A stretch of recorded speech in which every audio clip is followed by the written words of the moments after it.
조금 있으면 너희가 나를 보지 못하겠고 또 조금 있으면 나를 보리라 하신대. 제자 중에서 서로 말하되 우리에게 말씀하신 바 조금 있으면 나를 보지 못하겠고 또 조금 있으면 나를 보리라 하시며 또 내가 아버지께로 감이라 하신 것이 무슨 말씀이뇨 하고 또 말하되 조금 있으면 이라 한 말씀이 무슨 말씀이뇨 무엇을 말씀하시는지 알지 못하노라 하거늘. 예수께서 그 묻고자 함을 아시고 가라사대 내 말이 조금 있으면 나를 보지 못하겠고 또 조금 있으면 나를 보리라 하므로 서로 문의하느냐. 내가 진실로 진실로 너희에게 이르노니 너희는 곡하고 애통하리니 세상이 기뻐하리라. 너희는 근심하겠으나 너희 근심이 도리어 기쁨이 되리라. 여자가 해산하게 되면 그때가 이르렀으므로 근심하나 아이를 낳으면 세상에 사람 난 기쁨을 인하여 그 고통을 다시 기억지 아니하느니라. 지금은 너희가 근심하나 내가 다시 너희를 보리니 너희 마음이 기쁠 것이요 너희 기쁨을 빼앗을 자가 없느니라. 그 날에는 너희가 아무것도 내게 묻지 아니하리라. 내가 진실로 진실로 너희에게 이르노니 너희가 무엇이든지 아버지께 구하는 것을 내 이름으로 주시리라. 지금까지는 너희가 내 이름으로 아무것도 구하지 아니하였으나 구하라 그리하면 받으리니 너희 기쁨이 충만하리라. 이것을 비사로 너희에게 일렀거니와 때가 이르면 다시 비사로 너희에게 이르지 않고 아버지에 대한 것을 밝히 이르리라. 그날에 너희가 내 이름으로 구할 것이요 내가 너희를 위하여 아버지께 구하겠다 하는 말이 아니니 이는 너희가 나를 사랑하고 또 하나님께로서 온 줄을 믿은 고로 아버지께서 친히 너희를 사랑하심이라. 내가 아버지께로 나와서 세상에 왔고 다시 세상을 떠나 아버지께로 가노라 하시니 제자들이 말하되 지금은 밝히 말씀하시고 아무 비사도 하지 아니하시니 우리가 지금에야 주께서 모든 것을 아시고 또 사람의 물음을 기다리시지 아니하는 줄 아나이다. 이로써 하나님께로서 나오심을 우리가 믿삼나이다. 예수께서 대답하시되 이제는 너희가 믿느냐. 보라 너희가 각각 제 곳으로 흩어지고 나를 혼자 둘 때가 오나니 벌써 왔도다. 그러나 내가 혼자 있는 것이 아니라 아버지께서 나와 함께 계시느니라. 이것을 너희에게 이름은 너희로 내 안에서 평안을 누리게 하려 함이라. 세상에서는 너희가 환난을 당하나 담대하라 내가 세상을 이기었노라 하시니라.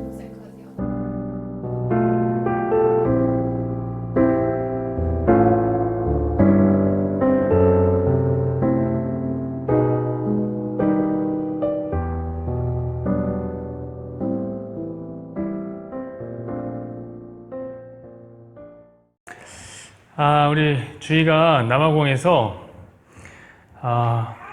한국말을 잊어버렸대요. 그래서 한국어를 잘 못 읽어요. 멀리서 이제 보내줬는데 옆에 있는 애들이 뭐 하는지 모르고 계속 떠드는 소리 들렸죠. 샬라샬라 하는 게 성경 녹음하는지 모르고 그랬다고 하네요. 감사합니다. 오늘 우리 주희가 멀리서 읽어준 이 말씀으로 두 마리 늑대 라는 제목으로 함께 말씀을 나누기를 원합니다. 사실 오늘의 본문은 그 구조나 그 내용에 있어서 참으로 폭이 넓다라고 말해드리고 싶어요. 그래서 진짜 마음 같아서는 오늘 본문을 가지고 길기도 하잖아요. 16절부터 33절 한 3주 정도 걸쳐서 강해를 제가 하고 싶습니다. 근데 그렇게 하면 요한복음이 언제 끝나는지 우리가 알 수가 없어요. 제가 가만히 돌아보니까 유튜브를 이렇게 살짝 돌쳐보니까 요한복음을 시작한 지 벌써 1년이 지났습니다. 요한복음 1편을 작년 10월 16일 날 시작을 했어요. 그러니까 1년이 지났죠. 아직 16장이에요. 갈 길이 멉니다. 그래서 여러분들에게 부탁드리고 싶은 게 있습니다. 여러분들 오래오래 사십시오. 오래오래 사세요. 성경 전체 강해를 들으려면 한 100년은 사셔야 됩니다. 100년 넘게 사셔야지 들을 수 있어요.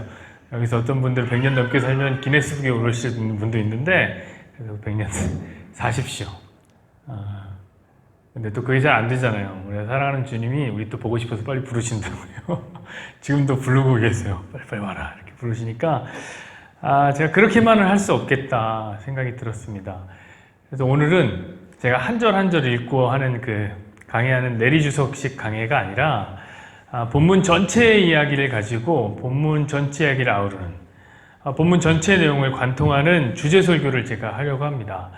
그러니까 평소와 조금 다르다는 사실 여러분이 이해를 해주시고, 그리고 여러분들의 머릿속에는 본문의 내용을 띄워놓으셔야 돼요. 우리 주희가 버벅거리면서 읽은 그 본문의 내용을 머릿속에 탁 띄워놓고 마음을 열고 듣기를 부탁드립니다. 요즘에 명상이 뜨고 있습니다. 아시죠? 명상, 요가, 마음 수련, 걷기 명상, 이런 프로그램들이 많이 활성화되어 있습니다. 이렇게 명상하는 사람들에게는 굉장히 유명한 이야기가 있어요. 여러분은 명상 같은 거 잘 안 하셔서 모르겠지만 유명한 이야기가 있어요. 바로 인디언 우화라는 이야기가 있습니다. 인디언 우화에 나오는 두 마리 늑대라는 이야기죠. 자, 한 인디언 할아버지가 자기 손자에게 말합니다. 얘야, 다툼은 우리 모두의 내면에 있는 두 마리 늑대 사이에서 벌어지는 일이란다. 한 마리는 악한 늑대야. 악한 늑대는 분노, 시기, 질투, 슬픔, 유감, 탐욕, 오만, 죄의식, 열등감, 거짓, 거만함, 우월감, 그리고 그릇된 자존심이란다. 이 말을 들은 손자가 이번에 이렇게 얘기합니다. 그러면 다른 늑대는 할아버지 뭐죠? 라고 물어봤어요. 그래서 할아버지가 대답했어요. 다른 한 마리 늑대는 착한 늑대란다. 착한 늑대는 환희, 평화, 사랑, 희망, 평온, 겸손, 친절, 자비심, 공감, 관대함, 진실, 연민, 믿음이란다. 이렇게 할아버지의 이야기를 쭉 듣고 있던 손자가 아주 당돌하게 물어봅니다. 할아버지, 그러면 그 두 마리의 늑대 중에서 싸우면 누가 이기나요? 라고 얘기를 했어요. 그랬더니 할아버지가 껄껄껄껄 웃으면서 대답하십니다. 이놈아, 네가 먹이를 많이 주는 사람이 이기는 거지. 먹이를 많이 주는 늑대가 이기는 거지. 라고 얘기했다고 합니다. 아마 마음을 잘 다스리라는 이야기일 것 같아요. 여러분, 이 이야기는 넓게 보고 크게 보자면 세상을 일종의 선악의 개념으로, 선악의 대립으로 바라보는 관점에서 지어진 이야기일 것입니다. 그러나 선과 악이라는 개념은 너무나 주관적이에요, 사실. 주관적이에요. 그리고 인간에 의해서 너무 많은 부분 왜곡됐어요. 선악의 개념에 소망이 없습니다. 창세기 공부를 여기서 하신 분들은 알겠지만 인간이 선악과를 따먹고 죄인이 되었을 때 제일 처음에 악이라고 규정한 게 있어요. 악이라고 칭한 게 뭔지 아십니까, 여러분? 그건 바로 벌거벗음이에요. 우리가 벌거벗었으므로 악하다라고 얘기했어요. 그런데 여러분, 성경을 깊이 읽게 있는 성도들은 알죠? 누가 아담과 하와를 벗겨놨습니까, 과연? 하나님이 벗겨놓은 거예요. 자, 그러니까 선악과를 따먹고 선악의 개념을 머리에 탑재한 인간이 제일 먼저 악하다고 심판한 게 뭐냐면 하나님이에요. 죄를 지은 인간이 이래요. 죄를 지은 인간의 선악 개념은 어디까지도 심판하냐면 하나님까지도, 완전한 선이신 하나님까지도 심판합니다. 이 소가웃을 노르시죠. 여러분, 이처럼 인간의 선악 개념은 너무 많이 왜곡됐어요. 최근에 설리라는 여자 연예인이 자살을 했습니다. 참으로 안타깝죠. 그 어린 나이, 젊은 나이에 생을 마감했으니 정말 안타까운 것 같아요. 근데 이를 둘러싼 사람들의 선악 공방을 혹시 들어보셨어요? 온라인, 오프라인 가리지 않고 서로 네가 잘못했다, 네가 잘못했다, 네가 잘못했다, 서로 악하다고 난리예요. 그럼 누가 선입니까 도대체? 여러분, 인간의 선악 개념은 많이 왜곡됐어요. 그래서 저는 이 세상을 선과 악이라는 이분법으로 나누는 것은 좀 아닌 것 같아요. 그건 아닌 것 같아요. 저는 오히려 이 세상을 이루는 또 다른 두 마리의 늑대가 있다고 생각합니다. 그건 뭐냐면 바로 죽음과 삶이라는 늑대죠. 햄릿의 명대사가 생각납니다. 죽느냐 사느냐 그것이 문제로다. 여러분, 이것은 살아있는 모든 사람들의 고민입니다. 여기서 이제 죽느냐 사느냐는 사실 물리적인 죽음에 대한 이야기는 아니에요.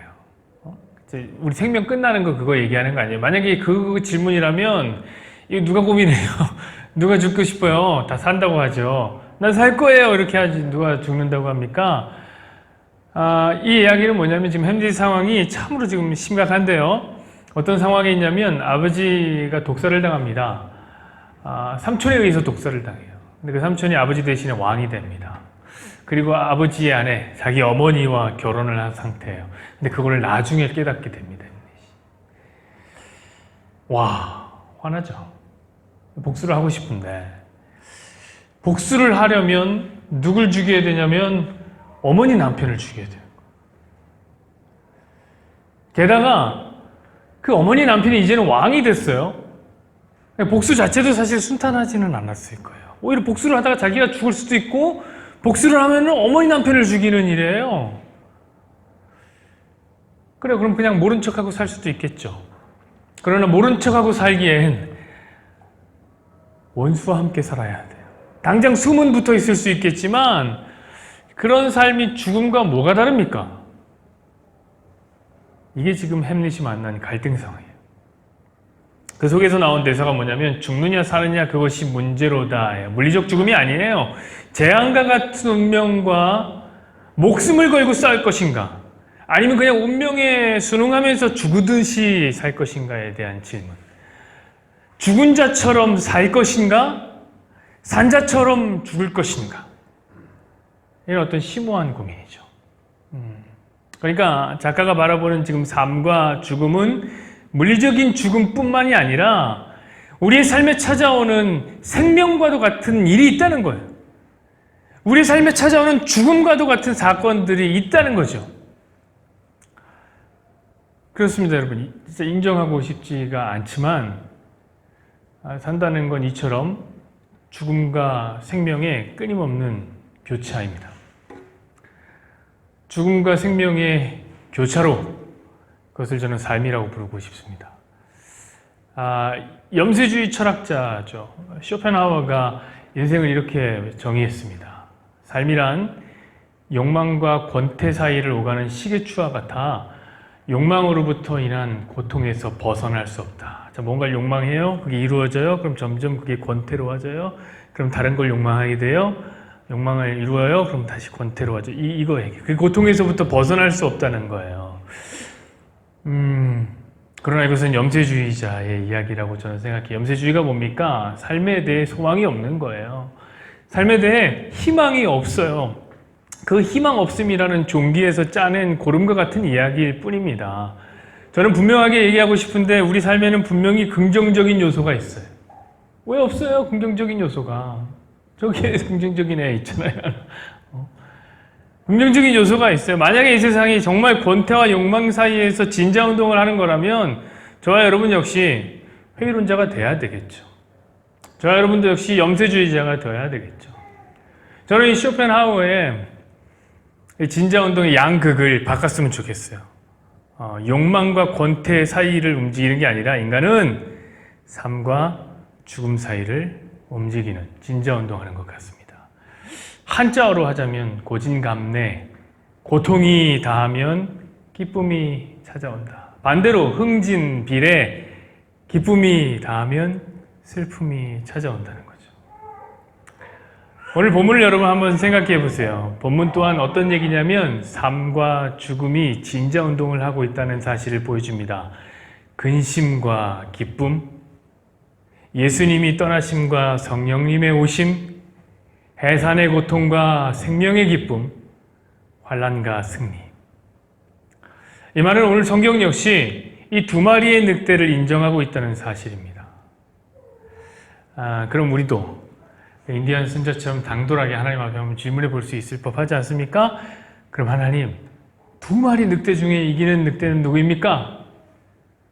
하나님 뭐라고 하실까요? 야, 네가 먹이를 많이 주는 늑대가 이기지 라고 하실까요? 아닐 것 같아요. 왜냐하면 하나님이 그렇게 말씀을 굳이 안 하셔도 저와 여러분을 비롯한 모든 사람은 이미 생명이라는 늑대에게만 먹이를 주거든요. 삶이라는 늑대에게만 먹이를 줘요. 우리는 삶이라는 늑대를 사랑해요. 왜요? 죽음은 너무 무섭거든요. 고통은 너무 싫거든요. 그래서 죽음의 늑대는 내 인생에서 저 멀리 사라져 버렸으면 좋겠어요. 천리 밖으로 그냥 떠나가 버렸으면 좋겠어요. 죽음에 대한 이야기는 쇼펜하우어나 조커 같은 염세주의자들이 하는 말이에요. 혹시 조커 보셨어요? 조커의 말 기억하세요? 내 죽음이 내 삶보다 가치 있기를. 이거 우리 얘기는 아니에요. 우리 얘기는 아니에요. 우린 정반대예요. 우리 이렇게 얘기하고 싶죠. 오직 내 삶만이 가치 있다. 그래서 어찌 보면 우리는 한 마리 늑대만 키우는 사람일지도 모르겠습니다.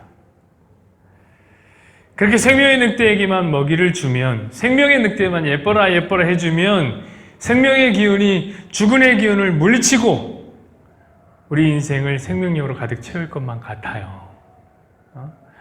여러분, 이런 생각이 뭔지 아세요? 이렇게 생각하는 게 바로 사람들이 그토록 열망하는 조엘 오스틴의 긍정의 힘이요, 론다 번의 시크릿이에요. 생명의 기운으로 죽음의 기운을 물리치는 거죠. 여러분, 그러나 오늘 말씀은 성도의 삶에 찾아올 죽음의 문제를 분명하게 밝히고 있습니다. 심지어 생명을 얻기 위해서라면 죽음까지도 통과해야 된다, 이렇게 얘기하고 있어요. 21절 말씀을 우리 한번 보죠. 여자가 해산하게 되면 그때가 이르렀으므로 근심하나 아이를 낳으면 세상에 사람 난 기쁨으로 말미암아 그 고통을 다시 기억지 아니하느니라. 생명의 동반자가 죽음이라는 사실이 참 오묘합니다. 사랑하는 여러분, 그렇기 때문에 성도는 한 마리 늑대만 키워서는 안 돼요. 두 마리 늑대를 모두 키워야 돼요. 재밌는 건 뭐냐면 하나님이 만들어 놓은 이 세상은 온통 죽음과 생명으로 가득 차 있습니다. 오늘 우리 부집사님이 장례식장에 가지만 장례식장이 있으면 산부인과가 있는 거예요. 성공이 있으면 실패가 있는 거예요. 기쁨이 있으면 슬픔이 있어요. 음식을 식사할 때가 있으면 화장실에서 배설할 때가 있습니다. 새 차를 구입할 때가 있다면 폐차할 때가 있는 거예요. 우리에게 좋은 일만 있으면 참 좋겠지만 그렇지가 않아요. 여기에 그리스도인들도 예외가 없어요. 우리가 잘 아는 쿵따리 샤바라라는 노래에 보면 이런 구절이 나와요. 기쁨과 슬픔이 엇갈리고 좌절과 용기가 교차되고 만남과 이별을 나누면서 그렇게 우리는 살아가고 뜻대로 되지 않을 때도 있고 마음먹은 대로 될 때도 있어. 다 그런 거야. 세상은 그렇게 돌아가니까 다 그렇게 사는 거야. 희비가 엇갈리는 세상 속에서. 여러분, 클론도 알아요. 왜 성도는 모를까요? 사실 살아 호흡하는 것 자체가 여러분 삶과 죽음을 경험하는 놀라운 신비인 거 아십니까, 여러분? 우리가 살려면은요 공기를 마셔야 됩니다. 산소를 마셔야 살 수 있도록 우리는 제작됐어요. 그렇죠? 근데 여러분, 산소를 마시면 우리 안에 세포가 산화된다는 걸 아십니까? 싱싱한 고기가 있어요. 돼지고기에다가 산소를 계속 주입시켜 불어넣어요. 그러면 그 고기가 살아나는 줄 아세요? 돼지고기가 산화돼서 썩어버려요. 똑같아요. 우리는 숨을 쉬면서 생명을 얻지만 또한 동시에 숨을 쉬면서 죽어가고 있어요. 놀라운 신비죠.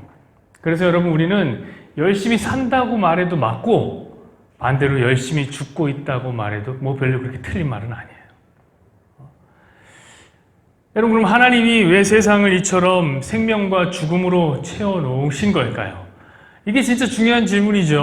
어떤 늑대가 이기나요? 이건 너무 유아적인 질문이에요. 하나님, 그럼 왜 이 세상을 생명과 죽음으로 채워놓으셨습니까? 이 질문 우리 안에 있어야 됩니다. 왜 그런 걸까요? 진정한 삶과 진정한 죽음이 이 세상의 끝에서 우리를 기다리고 있기 때문에 그렇습니다. 여러분, 우리의 인생이 길던 짧던, 길어봐야 100년 아니에요. 반드시 끝이 나는데, 그러면 그때 진정한 삶이나 진정한 죽음을 우리는 맞닥뜨리게 될 겁니다. 우리가 만나게 될 진정한 삶은 우리가 이전에 경험해 본 적이 없는 매우 환상적인 곳일 거예요. 그곳은 이 세상에서 경험해 봤던 그 어떤 생명력과도 비교할 수 없는 생명이 넘치는 공간일 것이에요. 바로 생명의 근원이신 예수님과 늘 함께하는 것. 아니, 함께하는 것을 넘어서서 그 예수님과 완전히 하나가 되는 곳이에요. 여러분, 저는 그것만 생각하면 이 세상에서 만나는 생명과 같은 일에 결코 만족이 안 되더라고요. 하나님, 난 여기서 만족이 안 됩니다. 저곳이 기다려집니다. 그러므로 여기가 좋사오니 라는 말은요, 이 세상 끝에서 만나게 될 진정한 생명을 모르는 사람들이라는 말이에요. 여기가 좋사오니 여기서 살게, 그건 정말 진정한 생명이 뭔지 모르는 사람이에요. 그곳이 어디예요? 천국입니다. 반면 우리는 만나지 않겠지만, 여러분 만나면 안 돼요. 그곳에서 우리 만나지 맙시다. 진정한 죽음 역시 존재합니다. 그것은 우리가 이 세상에서 경험해봤던 그 어떤 죽음의 사건과 비교할 수 없는 고통스러운 공간입니다. 이 세상에서 만나는 절망, 고통, 좌절, 버려짐, 상처받음, 질투, 분노, 답답함, 이런 것으로는 설명할 수 없는 공간이 바로 그곳이에요. 성경에 의하면 그곳은 구더기도 죽을 수 없다고 해요. 밤낮으로 타는 유황불이 화염을 토하는 곳이라고 그랬어요. 불로 소금, 미꾸라지에 소금 쳐봤어요? 불로 갖고 소금을 치는 듯한 곳이다. 여러분, 저는 이것만 생각하면 우리가 이 세상에서 만나는 죽음과 같은 일들에 대해서 너무 쉽게 항복하면 안 되겠다. 너무 쉽게 절망해서는 안 되겠다. 너무 쉽게 포기할 수는 없다. 라는 생각이 듭니다. 그곳이 어디냐면 지옥입니다. 사랑하는 여러분, 하나님이 이 세상을 생명과 죽음이라는 씨줄과 날줄로 엮어 만든 이유가 바로 하나님의 이 특별한 레슨을 위함입니다. 바로 진정한 생명과 진정한 죽음의 공간이 있다. 천국과 지옥은 반드시 존재한다. 그러므로 우리 이 땅에서 삶과 죽음을 끊임없이 경험하면서 진정한 생명을 사랑하고 진정한 죽음은 미워하는 거예요. 저를 가면 안 되겠구나. 그러면서 자라나야 하는 것입니다. 그래서 그리스도인들에게는 두 마리 늑대가 모두 다 중요한 거예요. 우리 빌립보서 1장 21절 보시죠. 이는 내게 사는 것이 그리스도니 죽는 것도 유익함이라. 우리 삶도 유익하지만 우리 죽는 것도 유익해요. 우리는 두 마리를 싸움시키는 사람이 아니에요. 싸움시켜서 한 명 내쫓아야 되는 거 아니에요. 두 마리 같이 키워야 되는 사람이라고요. 그러니 여러분, 두 마리 늑대에게 먹이를 많이 주십시오. 빌립보서 4장 11절에 13절 말씀 보시죠. 내가 궁핍함으로 말하는 것이 아니라 어떠한 형편에든지 나는 자족하기를 배웠노니 나는 비천에도 거할 줄을 알았고 풍부해도 처할 줄을 알아. 모든 일에 곧 배부름과 배고픔, 풍부와 궁핍에 처할 줄 아는 일체의 비결을 배웠노라. 내게 능력 주시는 자 안에서 내가 모든 것을 할 수 있느니라. 죽음과 생명을 널뛰듯이 하는 이 세상 속에서 바울은 그걸 배웠습니다. 두 마리 늑대를 같이 먹이는 방법을 배웠어요. 말씀 맺죠, 여러분. 오늘 16장은 사실 그 시작을 환난으로 시작합니다. 16장 2절 보시죠. 사람들이 너희를 출교할 뿐 아니라 때가 이르면 물은 너희를 죽이는 자가 생각하기를 이것이 하나님을 섬기는 일이라 하리라. 출교시키는 환난으로 시작합니다. 그리고 그 마지막을 환난으로 끝냅니다. 제일 마지막 장인 16장 33절을 보면 세상에서는 너희가 환난을 당하나 이렇게 끝나요. 이 말은 뭐냐면 성도의 삶에도 여전히 죽음의 상황은 얼마든지 찾아올 수 있다는 사실이에요. 여러분의 한 주는 어떠셨나요? 생명이 넘치는 한 주였나요? 마냥 기쁘기만 한 한 주였나요? 행복이 막 넘치는 한 주였나요? 한 주 동안 하나님을 향해 호소하고 싶었던 적은 없나요? 나도 모르게 한숨이 나올 만한 상황은 없었나요? 눈물이 막 맺히는 그 상황 속에서 에이, 울어봐야 누구 알아주는 사람도 없는데 그냥 창피하다, 참자 라고 울음을 삼킨 적은 없었나요, 여러분? 여러분, 이처럼 우리의 삶의 영역에는 반드시 죽음이란 영역이 부분집합으로 들어 있습니다. 그러나 여러분, 성도는 이 죽음과 같은 상황에서 결코 좌절할 수 없습니다. 왜냐하면 우리의 삶이 조금 고난스럽다 해도 그것은 진정한 생명을 낳기 위한 귀한 과정일 뿐이라 우리에게 위로가 되는 겁니다. 여러분, 그거는 우리에게 삶에 찾아오는 죽음의 순간들은 결과가 아니에요. 최종 목적지가 아니에요. 그건 과정입니다. 오늘 본문은 이렇게 얘기합니다. 여자가 10달 동안 아이를 품는 일은 굉장히 고통스러운 죽음을 맛보는 일이다. 이렇게 말입니다. 정말 그런지 저는 아이를 안 낳아봐서 모르겠습니다만 이게 얼마나 고통스러운지 어떤 자매분이 이런 책을 썼어요. 소설인데 280일 누가 임신을 아름답다 했던가. 조용필 형님 노래하니까 누가 임신을 이거 있잖아요. 얼마나 힘들면 이런 소설을 썼어요. 여러분, 우리는 남자들은 잘 몰라요. 출산할 때만 힘들다고 생각하는데 아니더라고요. 천국 같았던 내게 입맛이 있었는데 애만 가지면 지옥 같은 입덧이 찾아오는 거예요. 음식 냄새만 맡아도 막 그냥 토하고 싶은 거예요. 원래 나는 돌도 씹어 먹을 수 있는 나였는데 너무 속쓰림이 많았고 왜 이렇게 소화가 안 되는 거야? 왜 이렇게 소화가 안 되는 거야? 힘들어요. 쥐어 짜내야지만 나올 수밖에 없는 변비에 시달리고 아이 피부 같았던 내 얼굴이 왜 이렇게 피부 트러블이 많은 건지 게다가 두통은 왜 이렇게 오는 건지 임신 때문에 약도 못 먹는데요.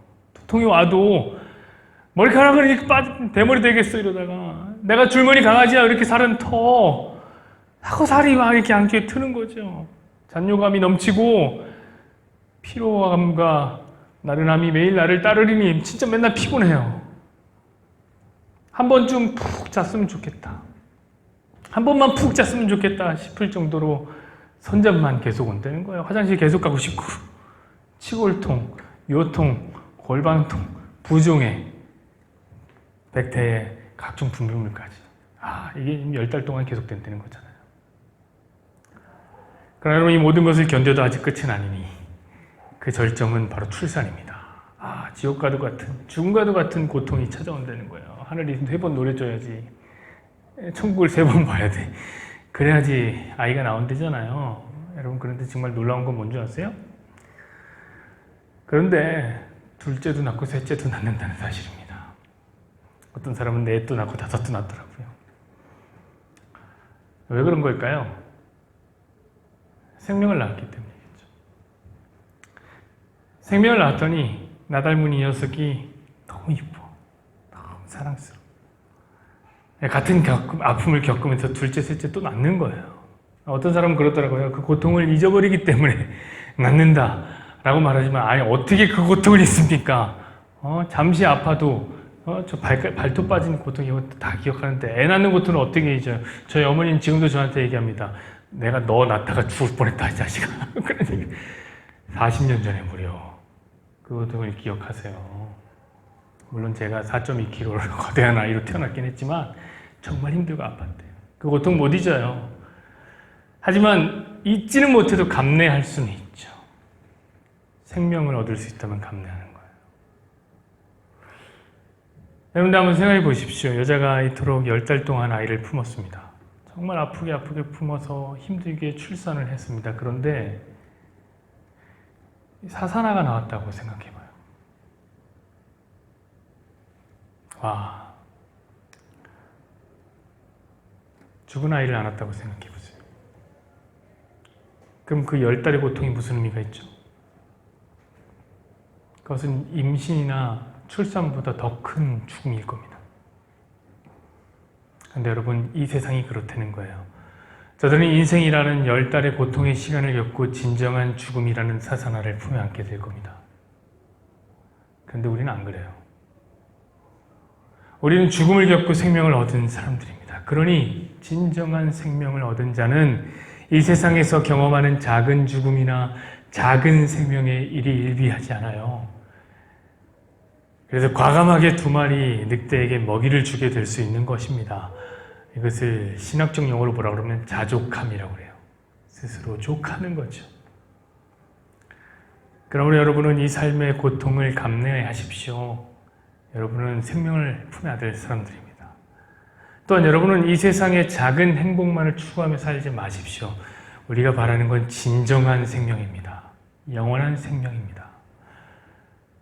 너희가 환난을 당하나 담대하라. 너희가 세상을 이겼노라. 우리는 이 세상을 이기고 영원한 생명을 품에 안을 사람들입니다. 세상 다 변하고 이 삶의 끝이 와도 주 없인 살 수 없네. 주만이 내 영광 변치 않는 진리 주 없인 살 수 없네. 내 주 없인 살 수 없네. 내 주 없인 살 수 없네. 내 인생의 든내 내 삶의 소망 내 주 없인 살 수 없네.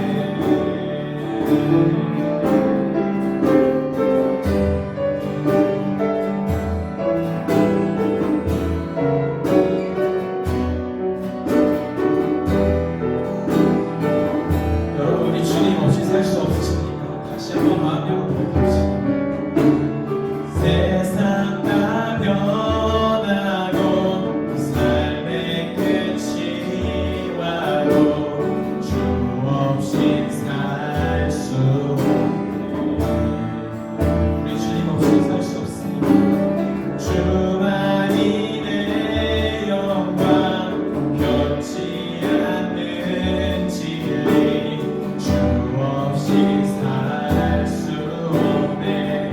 좋으신 아버지 진실하신 친구되십니다.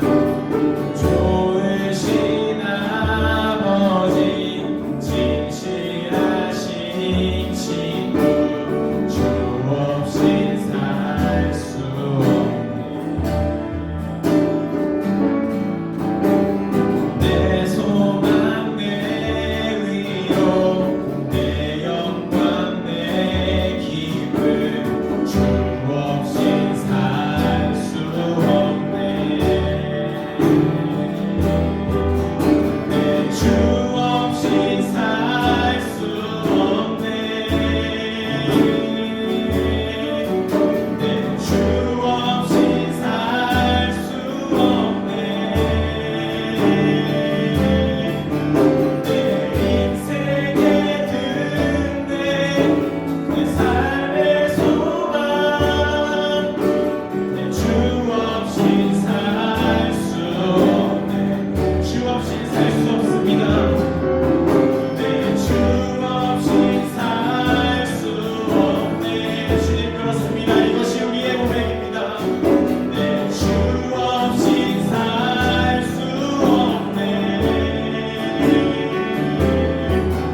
내 인생의 든내 내 삶의 소망 내 주 없인 살 수 없네. 여러분 우리 주님 없이 살 수 없습니다. 그렇게 우리 좀 주님 없이 살 수 없다고 많은 순간 우리는 주님 없이도 살 수 있을 것 같이 그렇게 살아가지만